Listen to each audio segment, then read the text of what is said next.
அனைவருக்கும் வணக்கம். அமுதம் டேரட் சேனலுக்கு உங்களை அன்புடன் வரவேற்பேன். ஸ்பிரிச்சுவல் சாவி. இன்றைக்கி இந்த வீடியோ பார்க்க வர உங்களுக்கு நம்மளுடைய அசெண்டட் மாஸ்டர்ஸ் என்ன ஒரு ஸ்ட்ராங் மெசேஜ் கொடுக்குறாங்கன்னு பார்ப்போம். அதாவது நம்மளை விட உயர்ந்த ஆற்றல்கள் இல்லை உயர்ந்த எஜமானர்கள்னு கூட சொல்லலாம், எங்கள் மாஸ்டர் சொல்லுவார் அந்த மாதிரி.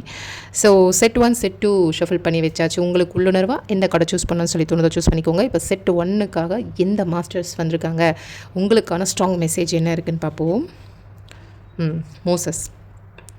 அதாவது இப்போ நீங்கள் ஃபேஸ் பண்ணிக்கிட்டு இருக்கீங்க பார்த்தீங்களா ஒரு சிச்சுவேஷன், அதுக்கு நீங்கள் தான் சார்ஜ் எடுக்கணும்.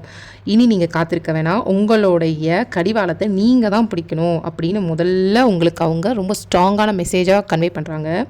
ஏன்னா கடலையே ரெண்டாக பிளந்த மோசஸ் போல் உங்களுடைய முன்னாடி இருக்கிற தடைகளை எல்லாமே நீங்கள் தான் தகர்த்தெறியணும், உங்களுக்கான அத்தாரிட்டியை நீங்கள் தான் கொடுத்துக்கணும் அப்படின்றது தான் இங்கே தெளிவாக சொல்லியிருக்காங்க. உங்களுக்கு என்ன முடிவு, நீங்கள் எதை நோக்கி நீங்கள் என்ன செய்யணும்னு ஒரு முடிவு பண்ணி வச்சுருக்கீங்களோ அதை நீங்கள் செய்யணும்.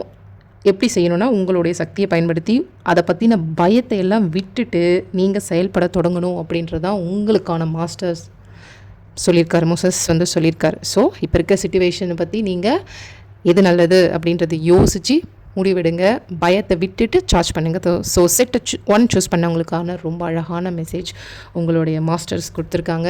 ஸோ நன்றி சொல்லிக்கோங்க. நெக்ஸ்ட் செட் 2 சூஸ் பண்ணவங்களுக்கான என்ன மெசேஜ்னு சொல்லி பார்ப்போம். பார்வதி மாதா, பாசிட்டிவ் சேஞ்ச். இப்போ நீங்கள் சொல்லுங்கள், உங்கள் வாழ்க்கையில் ஏதோ ஒன்று நடக்கும், இல்லைன்னா நடந்துக்கிட்டு இருக்கிற சில மாற்றங்கள் எல்லாமே நன்மைக்கு தான். ஏன்னா பழைய விஷயங்கள் போயிட்டு உங்கள் லைஃப்பில் ஒரு புதுசான ஒரு விஷயங்கள் தொடங்கிறதுக்கான காலம் அப்படின்றது தெரியுது. ஏன்னா உங்களுக்கு தெரியுதா, இந்த வீல் வந்தாலே உங்களுக்கு இப்போ நீங்கள் ஃபேஸ் பண்ணிக்கிட்டு இருக்க சில விஷயங்கள் அப்படியே மாறப்போகுதுன்றது அர்த்தம். சில விஷயங்களோ இல்லை பல உறவுகளை கைவிட்டு போயிருக்கலாம், ஆனால் நீங்கள் ஒரு பெரிய ஆசீர்வாதத்தோட தொடக்கத்தில் இருக்கீங்க. அதை தயக்கம் இல்லாமல் ஒரு பயம் இல்லாமல் அந்த மாற்றங்களை அப்படியே அக்செப்ட் பண்ணிக்கோங்க.